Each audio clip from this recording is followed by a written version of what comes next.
baada ya familia ya marehemu Riziki Antoni mwenye umri wa miaka 20 ambao ni wakulima wa eneo la Mabibo kati ya Namiloko wilayani Kiteto mkoani Manyara kusitisha kufanya mazishi ya kijana wao mpaka wapate kauli ya serikali juu ya hatima ya kifo chake. Hatimaye familia hiyo imeridhia kufanya kwa mazishi hayo baada ya mazungumzo na serikali. Sasa leo tunapokuta serikali ipo, leo tunaambiwa eti watuhumiwa hawajakamatwa. Sasa hili sisi lilitutia mashaka kama wana ndugu, wana familia. Ikabidi tuseme sasa tuombe serikali tusaidie kwamba hebu tuone mkono wa serikali unafanya nini kukamata hawa watuhumiwa. Lakini hadi leo asubuhi ya leo saa 3 tunaambiwa watuhumiwa wale wamekamatwa wako 5. Na mkuu wa wilaya amefika eneo hili la msiba akiwa na uongozi karibu wa wilaya nzima. Kaona sasa serikali hii tunaona kama haitutendei haki. Haimtendei mwanangu haki.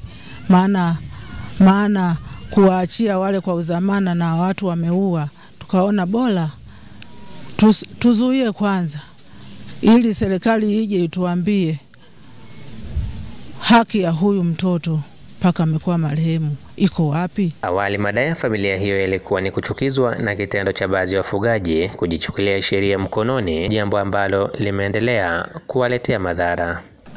Kwa sababu swala la matibabu tumejitahidi kutokana na hali zetu, tumejipiga huku na huku kiasi kilichopatikana, lakini tumeshindwa kupata huduma kutokana na hali yetu ya kimaskini. Kwa hiyo mimi kama Sakina nilikuwa namuomba Mama Samia atuangalie sisi wenye hali duni, atutetee ili tusiweze kufa, kwa sababu huyu kijana wetu tumempoteza kutokana na umaskini wetu. Hali ya wakulima na wafugaji kweli mimi naona tunanyanyasika sana tena zaidi.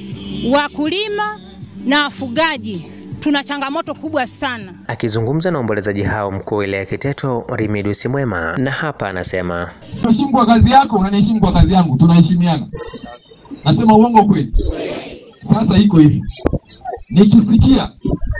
Nikisikia mtu ameguswa kwa sura hii ambayo kijana amesema hapa, alafu viongozi wote wa chini yangu hamjachukua hatua, mimi nadili na nyinyi. Maana yake nimeshindwa kazi. Nilienda kula wiki tikiti, nikakuta kuna mgogoro mkubwa, watu wanapigwa. Sikuhangaika mambo mengi, nipoteze muda wa nini?